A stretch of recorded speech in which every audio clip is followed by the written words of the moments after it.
But let me get started.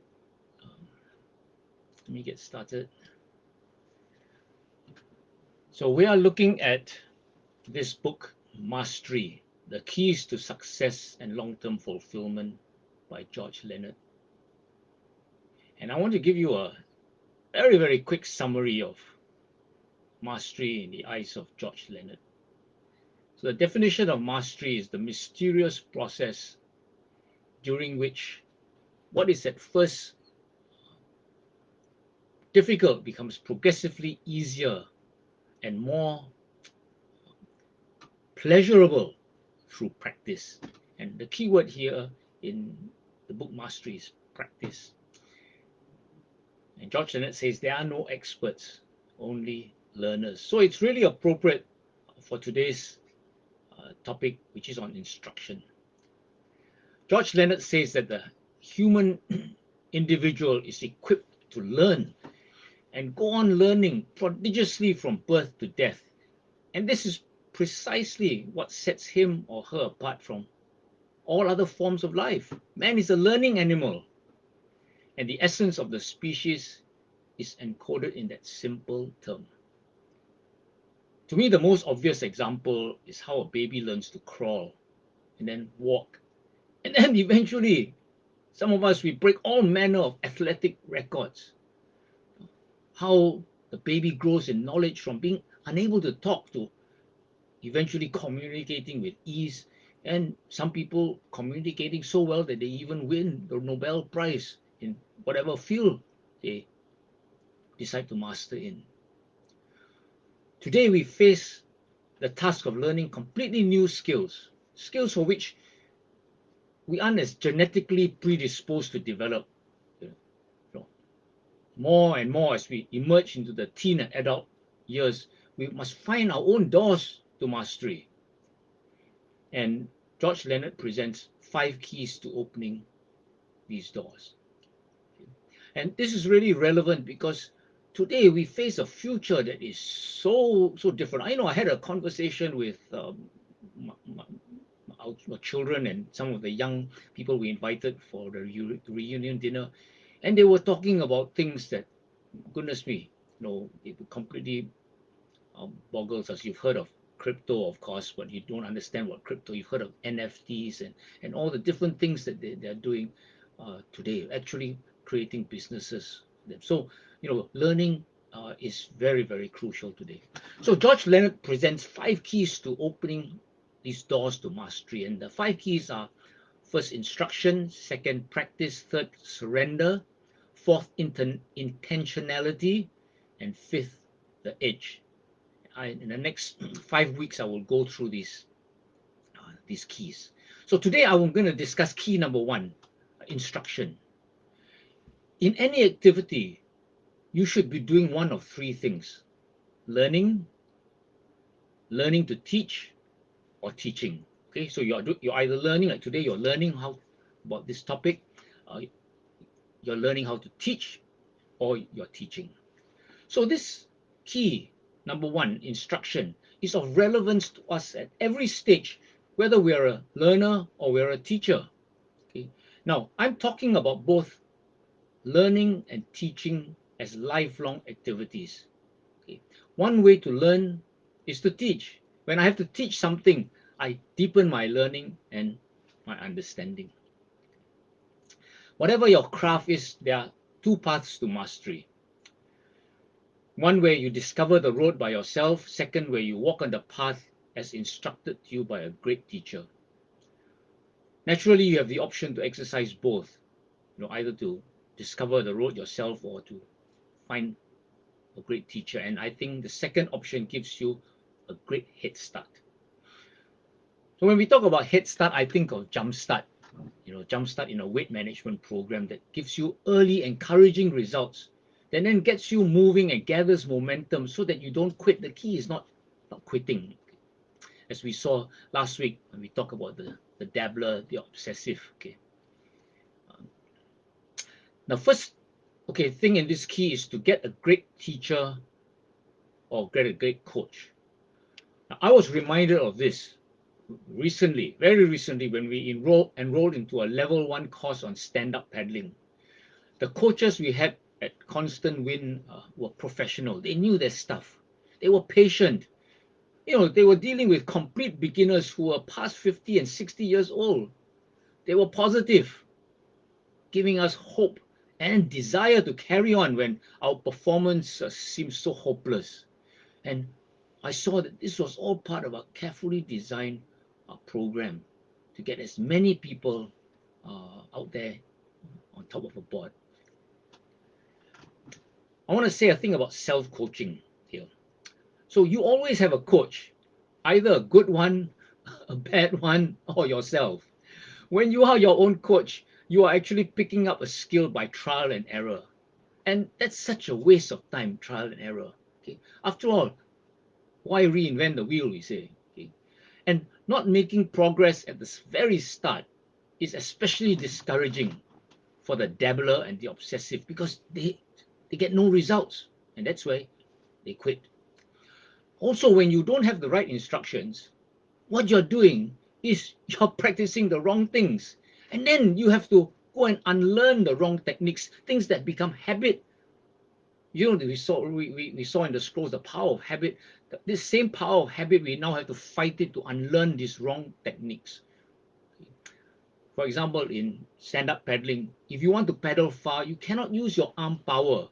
So you must learn to use the core. But the natural instinct for us, if you are learning yourself and you're not aware, you will use your arm power, then you get this bad habit, okay, which won't get you very, very far.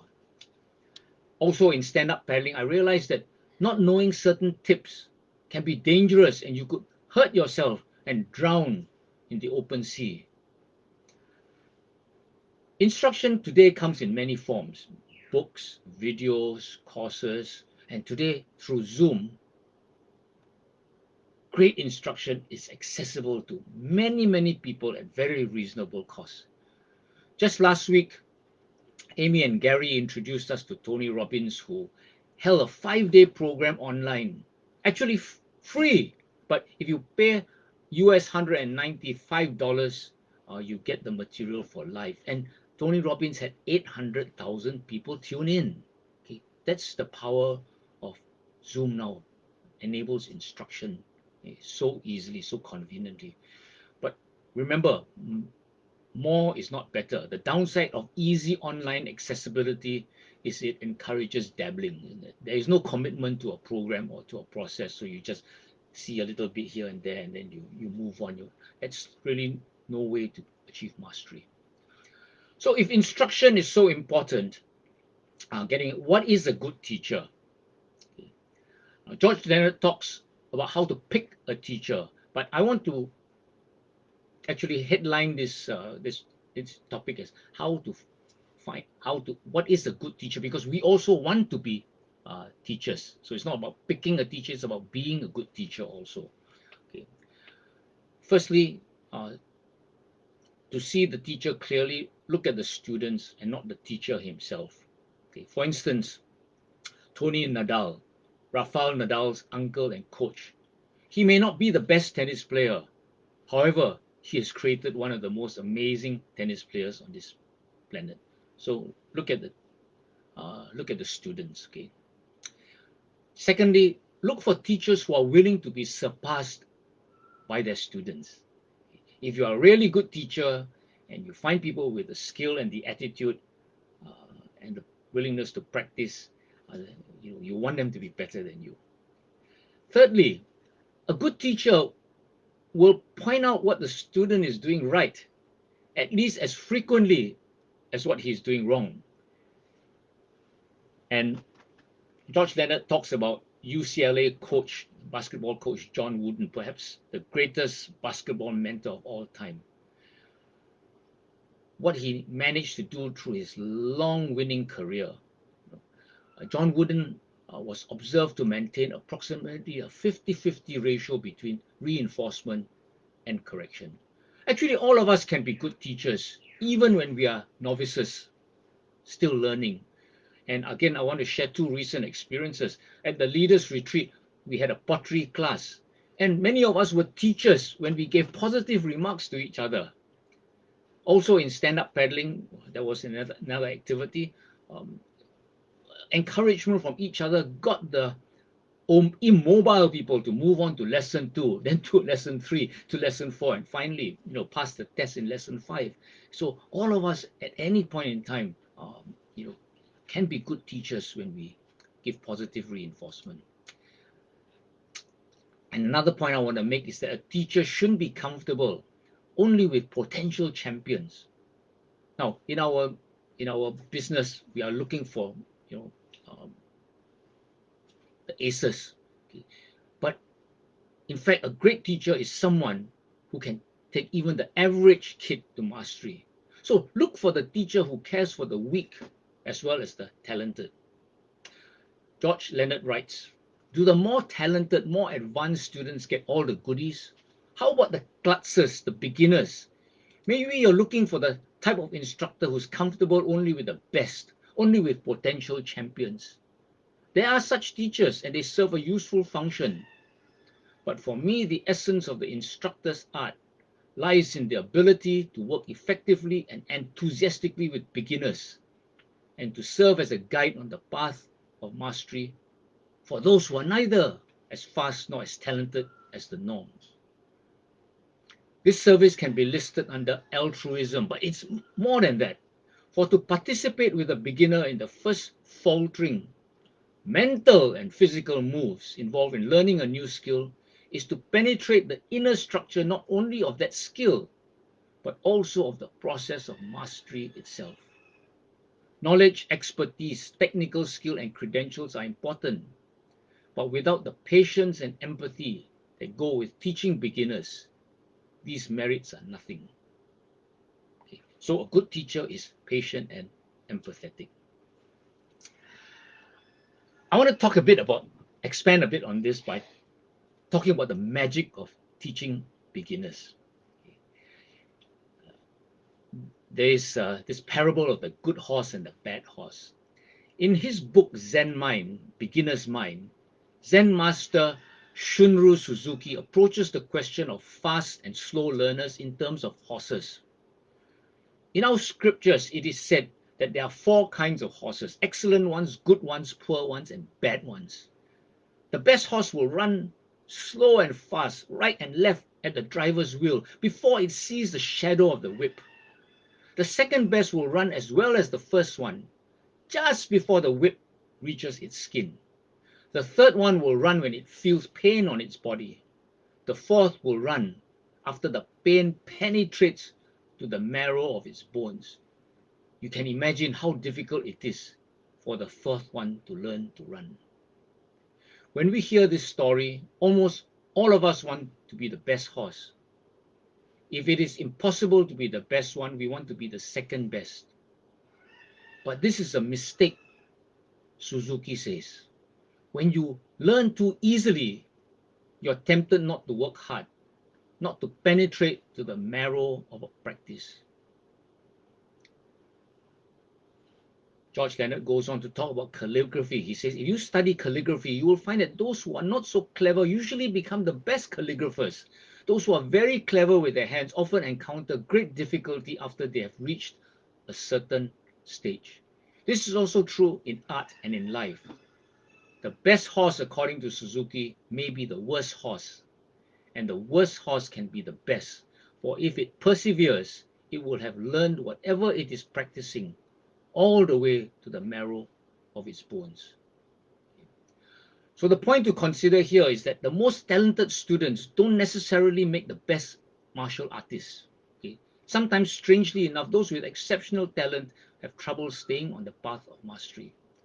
And you can imagine if you were the fourth horse who learned really the hard way, perseveres, have to feel it all the way to the marrow of your bones and then become good at it, you would be a great teacher, also a patient teacher, able to help not just the talented ones, but the ones who are klutzes and real beginners.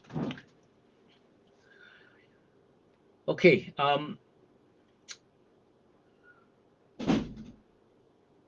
so on this topic, when you learn too easily, you're tempted not to work too hard. Okay, so I want to say a bit about learning uh, as a lifelong skill. So we're talking about learning here to learn a particular skill, but what about life itself? I take health supplements because of the universal law that input determines output. Okay? In learning new things, input comes from instruction. Now, in Nourish the Children, okay, in our Nourish the Children initiative, where we want to end childhood malnutrition, we often quote, Lao Tzu, who says, "Feed a man a fish and you feed him for a day. Teach a man to fish and you feed him for life." So we are not just focused on a simple input of learning to learn one skill, but actually we are learning how to learn. Learning to learn is the ultimate life skill, because if you learn how to learn, you will be feeding yourself for life. Next week, we're going to look at the second key to practice, to mastery, which is practice.